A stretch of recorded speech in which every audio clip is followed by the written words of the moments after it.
ikaze idasanzwe tunabaramutsa tunabana mwiriwe bivanye naho mwe canke bivanye n'amasaha murabiye ko ikiganiro cacu twizere ko meze neza twizere ko muguwe neza aho muherereye amaro y'Imana abane namwe ni ku munsi wa mbere igenekezo gena 31 birumvikana ko ari umunsi urangiza kwezi kwa 10 birumvikana nuko ikiganiro n'ikinkino kuri Gitega Entertainment TV aho mugiye kuba mugishikirizwa na Joe Elvis tubaha ikaze cyane kuri Gitega Entertainment TV twizera ko mugiye kuba mufite na subscribe imba mutarabikora ikaze gishi cyane kuri Gitega Entertainment TV nuko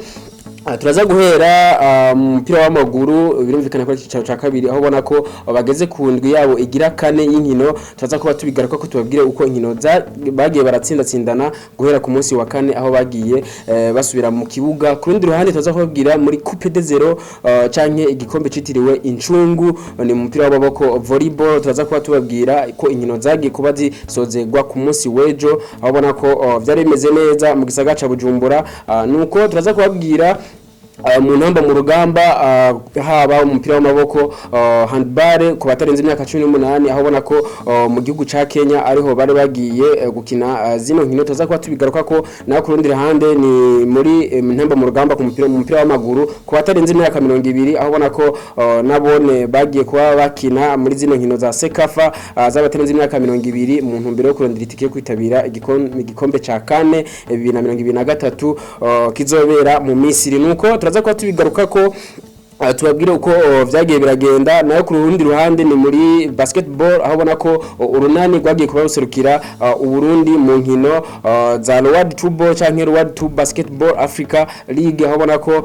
vyari bimeze neza mu gihugu ca Tanzania turaza kuba tubigaruka ko nayo Young Sisters mu gihugu cy'u Rwanda ubona ko nabone baje kuba bitwara neza baza kuba batahukana kiro gikombe citiriwe Regents Tournament turaza kuba tubigaruka ko nuko ku muganda wa Buraya nta byitwa kubabwira ni birumvikana ko ari za nkino muamu rindiranye gishika uko vyagiye biragenda ni muri amba championnat atanu musanzwe mukunda cyane turaza kuba tubabwira uko imigwi imwe bagiye baratsindatsindana tubahe ikaze ginshi cyane muri kino kiganiro cacu nuko twatago tubabwira yuko tuzaguhera muri Primus League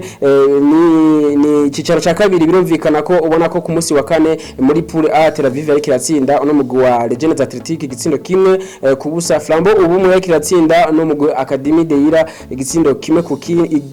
ku busa aho ubona ko ku munsi wa gatanu LRB Amasipiri bariko baratsinda uno mugwi wa Lerier ibitsindo 2-1 Muzinga yari kiratsinda itababari no mugwi wa Tara Star ibitsindo 4 kubusa inkino zabaye kuri Centre Technique mu gisagara ca Bujumbura nayo muri Pool B abona ko buhumuza itoje kuberezwa no mugwi wa Rime Dongozi igitsindo kimwe kubusa ubusa bwa buhumuza kuri stade Umuco nayo kuri stade Ingoma Royal FC yaje kuba inganya ibitsindo 2-1 no mugwi wa New Force nayo ubona ko kuri stade Ivyizigiro ni mu ntara ya Rumonge abona ko Le Croco yari kiratsinda uno mugwi wa Bugan City igitsindo kimwe kubusa nuko muri Sosumo Moso Sugar ariko iranganya ubusa kubuni no mugwi wa Garage Express twababwira nk'ivyo mu cicaro ca kabiri abona ko inkino zibandanya abona ko bageze ku ndwi igira kane y'inkino ya kino cicaro ca kabiri nuko muri Coupe de Zero ni igikombe citiriwe incungu muri volleyball abona ko Rukinzo yaje kuba itsinda no mugwi wa Muzinga seti 3 kubusa maze Rukinzo kuba itahukana kino gikombe itsinze no mugwi wa Muzinga amaseti 3 kubusa Rukinzo iza kuba yitahukana kino gikombe kabisa ndetse nibahasha y'amafaranga angana n'ibihumbi 500 nayo ku rundi ruhande Muzinga abona ko yari ya kabiri iza kuba itahukana ibahasha y'ibihumbi 250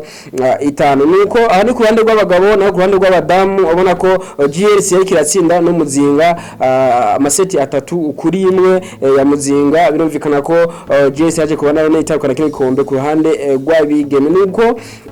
twababwira nk'ivyo muri basketball muri volleyball nako mu gikombe citiriwe incungu nayo mu ntamba mu rugamba nko tutango tubabwira ni nkino za Sekafa z'abatarenze imyaka 20 abona ko bariko barondera itike yo kwitabira inkino za kane event abona ko zobera mu gihugu ca Misiri baje kuba bitwara neza kabisa bane basore ba niyo nkuru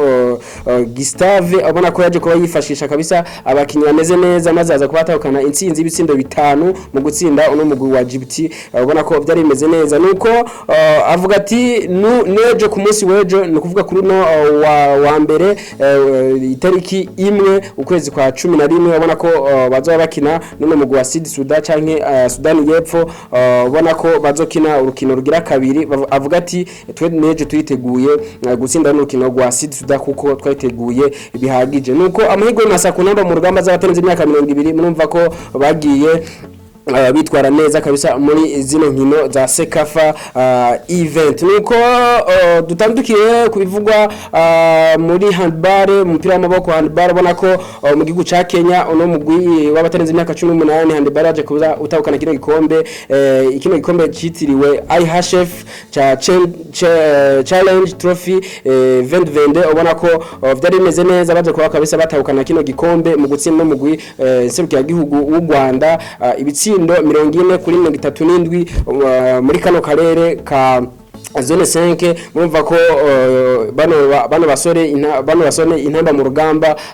ku ruhande rw'umupira w'amaboko handball ubona ko baje kuba batokora kino gikombe kabisa bimeze neza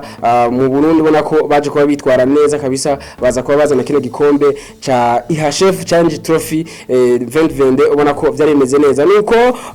tubitse kandi yuko uno mugwi w'abataranye imyaka 18 bazo kwitabira inkino z'igikombe c'isi kizobera hariya muri Croatia mu mwaka uza 2023 mumva ko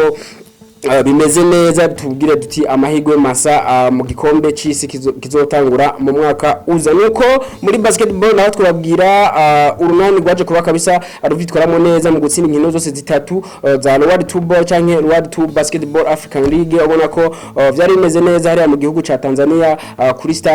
kuri stade Benjamin Mkapa indoor ubona ko baje kabisa kuba batsinda inkino zose zitatu zabahuje nino migwi yo mu gihugu ca Tanzania Ubuganda ndetse na Zambia urukino rwa mbere barakinye ku munsi wa gatanu gerekezo rya 28 baje kuba batsinda uno mugwi wa Army Basketball wo mu gihugu ca Tanzania urabona ko baje kuba batsinda amanota 70-45 urumva ko baba batsinze kabisa byoroshe ku rukino rugira kabiri rwakinye ku munsi wa gatandatu baje kuba batsinda umugwi wa City Oilers yo mu gihugu ca Buganda amanota 68-58 ya City Warriors mwumva ko bimeze neza naho ku munsi weje kuri w'Imana baza kuba batsinda kabisa uno mugwi wa Matero Magic wo mu gihugu ca Zambia na amanota 72-53 murumva ko uno mugwi urunani waje kuba ubakarifye muri rino higanwa rya bare ikaba ugiye kuba ubandanyiriza zino nkino za Elite 16 ya bare canke Basketball African League 2023 birumvikana ko uno mugwi urunani waje kuba uvitwaramo neza amahirwe masa kuri urunani mu nkino zigiye kuba zikurikira za Elite 16 zizi nkino za bare canke Basketball African League 2023 nuko nayo kuri n'uruhande ni muri Young Sisters mu gihugu cy'u Burundi uno mugwi waje kuba userukira igihugu cy'u Burundi mu nkino za Regis Tournament zaje kuba zibera mu gihugu cy'u Rwanda aho bona ko baje bari kuba barasina no mugwi wa IPRC Huye yo mu gihugu cy'u Rwanda amanota 62-58 uno mugwi Young Sisters za kuba utahukana igino gikombe ku ncuro yabo ya mbere kabisa ubona yuko baje kuba bitwara neza twabwira yuko kabisa uno mugwi Young Sisters waje kuba ubikora neza kabisa uza kuba twara kino gikombe cha Regis Tournament amahirwe masa kuno mugwi ubona ko byari bimeze neza twizere ko mu gihe kubona inkino mu Burundi zitera imbere ubona ko ibikombe kabisa ndetse n'inondwi ino weekend yaje kuba igenda neza ku migwi yaserukiye u Burundi haba mu mupira w'amaboko basketball canke handball ndetse no mupira w'amaguru ku ntamba mu rugamba z'abaterenza imyaka 20 nuko turangirize kino kiganiro cyacu ku Iburaya aho ubona ko bari basubiye mu kibuga abona ko inkino zimwe zageze raba Leicester yariko iratsindwa no mugwa Manchester City gitsindo kimwe kubusa Bournemouth yariko iratsindwa na Tottenham Hotspur ibitsindo 3-2 nayo Brighton yaje kuba itoreze no mugwa wa Chelsea the Blues ibitsindo 4 kuri kimwe cha Chelsea Liverpool yaje kuba yoroherwa no mugwa wa Leeds United ibitsindo 2 kuri kimwe nayo Sevilla yaje kuba yoroherwa mu gutsindwa gutsindwa n'umugwi wa Rayo Vallecano igitsindo kimwe kubusa. Vallecano nako Valence nyaje kuba yoroherwa n'umugwi wa FC Barcelona, ubona igitsindo cyaje kuba kiboneka kabisa ku munota wa nyuma, munota 93 minota y'inyongera birumvikana. Robert Lewandowski yatereka kino gitsindo aza kubafasha n'umugwi wa FC Barcelona mu kuronka amanota 3. Aho ni ku munsi wa gatandatu Juventus yari kiratsinda RIS igitsindo kimwe kubusa. Bayern Munich mu gihugu cy'Ubudagi yariko iratsinda n'umugwi wa Mainz 05 ibitsindo 6 kuri 2. Frankfurt yariko iratsindwa n'umugwi wa Borussia Dortmund ibitsindo 2 kuri 1. Murova ko mu gihugu cy'Ubudagi byari bimeze neza, nayo mu gihugu cy'Ufaransa ubona ko Paris Saint-Germain yatsinda mu gwa Troyes ibitsindo 4 kuri 3. Solas, Messi, Neymar, Mbappé batsinda bafasha no mu gwa PSG mu kuronka amanota 3. Ubona ko Barde ku ruhande rwa Barde ndetse na Ant baje kuba bafasha gutsinda bino bitsindo 3 ku ruhande rwa Troyes. Birumvikana nayo ku munsi wejo Arsenal kiratsinda uno mugwi wa Nottingham Forest ibitsindo 5 kubusa. Manchester United ivuga ati ndagaruka mu higanwa isubira kwiha amanota 3 mu gutsinda n'umugwi wa West Ham igitsindo kimwe cinjijwe na Marcus Rashford, ndetse ubona ko byari bimeze neza. Ku rundi ruhande ni Real Madrid yaje kuba itsinda inganya igitsindo kimwe ku kindi n'umugwi wa Girona. Ubona urukino rwaje kuba rutera amapolemike canke amajambo hirya no hino bavuga bati kabisa na Real Madrid kabisa bayivye. Ni mu gihe Rodrigo yaje kuba atsinda igitsindo ca kabiri cyo gutsinda runo rukino, ariko abahagarikiza baza kuba bavuga bati kino gitsindo kabisa sico. Ni mu gihe yaje kubakura umupira mu kuboko k'umunyezamu no mugwi wa Girona.